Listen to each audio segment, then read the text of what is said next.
ọ dịghị mega ha atụ ụwa asị enigwe n'ụwa mara m mana onye ọbụla kwuru okwu na ihe a ọ ga-erite uru ya rite ntaramahụhụ ya because enwe nwaanyị anaghị eme ihe a bụ mistake. Anụrụ m dị na-akpụ ụmụ eze akpụ gị na nwe ka akpọ ka bi now na-ebi ọzọ since m ji gaa ije dịba ka m nọ mistake ka m ji wee gaa due to condition. All right, fans, I bring you greetings. Igbo bụ Igbo. Ya bụ nwaanyị ihe onyonyo ya na ha n'elu na ha n'ala na-azụ n'elu na-azụ n'ala ndị blọga were ya na-achụrụ ego. Ọ dịka o mee n'ife ndị ọzọ emebero.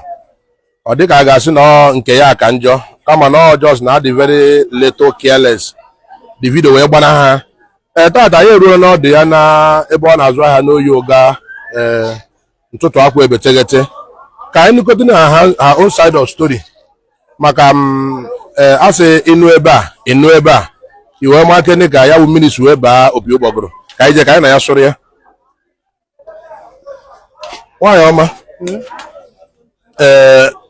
ehihie ọma ka anyị nọkịta ka ọ ụtọ ọma oke onye gị na anyị nọkịta bụ comrade Emmanuel Umelechi abụ m the founder and also the CEO ịpara the MC entertainment and events. I'm a content creator, I'm a master of ceremony and also a practicing blogger.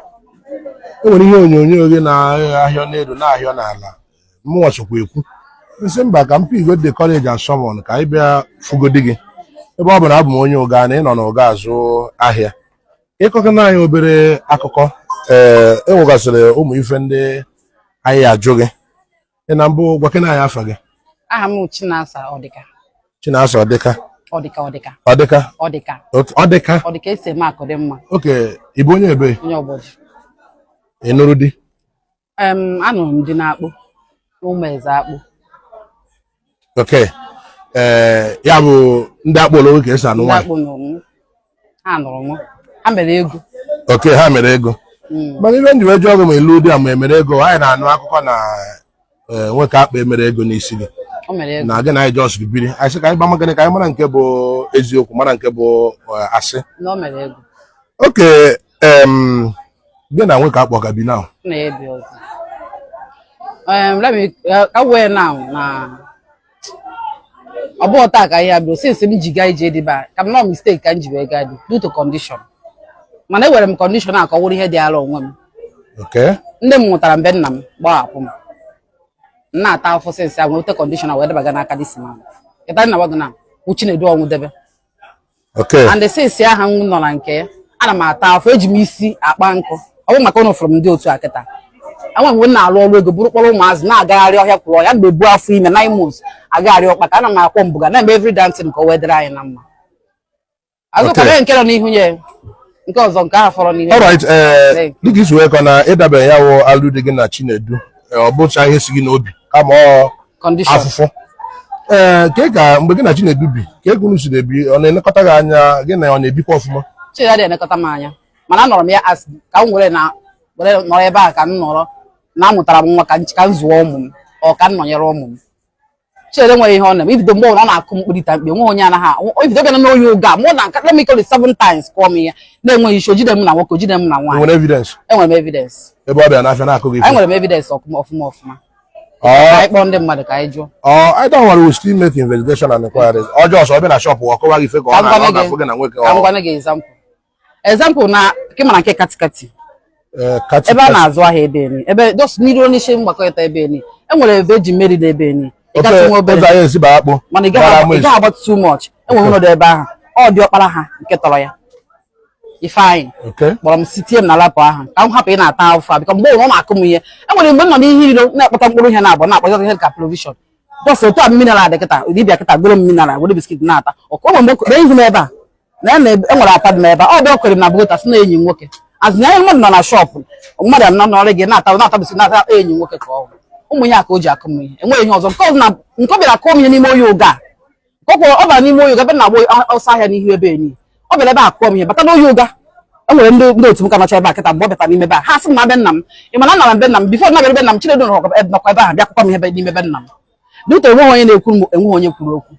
ahụ ize ndị sekuriti onye chụrụ ya mgbe ahụ ya na okay ya bụ na mgbe niile gị na Chinedu bi enwe mgbe enwere mmiri tọgbọ iko agụbe mmiri tọ nkọwa dị many things ọ dị too much. Enwere uru Chinedu ritere gị n'aka dịka nwaanyị ọ lụrụ alụ? Nnukwu uru ka nkụ. Kamgbe Chidi alụrụ m 4 rooms and parlour bee.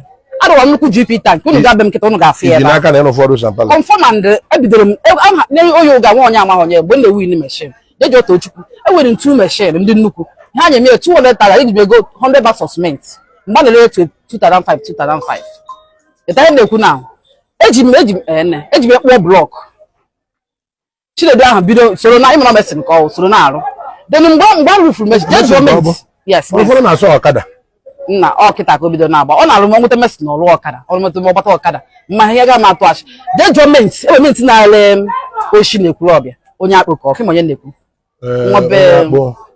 we still make some further inquiry. Okay, jee jụọ ya n'ime ahịa nwe ndị mana ha karọcha n'ime ahịa m na-akpọgụda alụpụ na-atụ ụtụ 15,000 every Sunday 15,000 every Sunday ihe ọ pụtara bụ 750,000 m je were buru otu a na nnukwu komkom meal tii je buje element agụcha ya ihe ego shie m fọrọ 28,000 ọ mụkwara ya cash. Okay, mgbe Chinedu a na-akọ mkpidi ka isi akọ ụmụnne ya ọmakwa nkwe onye kọrọ ha si agwa ya okwu ya kwụsị ụmụnne ya na ife ya ga sọpọt nwe ụmụnne na-atọ kama na Chinedu dị isi ike nwe onye be ha na-asọpọt ya na nna nwe na cheki n'ụmụ eze as a whole sekuriti adị abatazibe anyị imete na ọsọ ya ndị enyi nwaanyị na ha na-ala ma ya egbekwu sekuriti kịta ha asị ha na-ala m dịtọ na ọmụmụ nwere obere mental.